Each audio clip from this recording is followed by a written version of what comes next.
Are we good? Mm. Alright, so guys, today we are going to demonstrate how to do donations with the MAXxKiosk to dedicated donation accounts.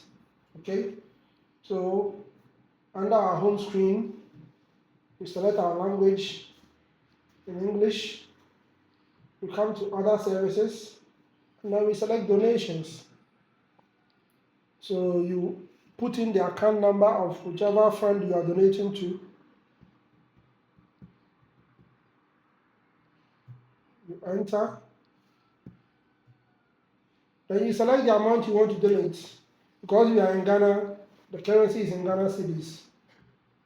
We go with the 100 cedis, we get a receipt with the company's name, whatever is there.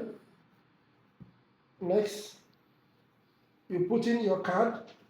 My card is already here, so I put in my PIN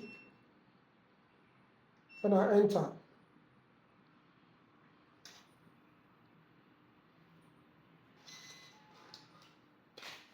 My donation has been made and I take my receipt. Thank you.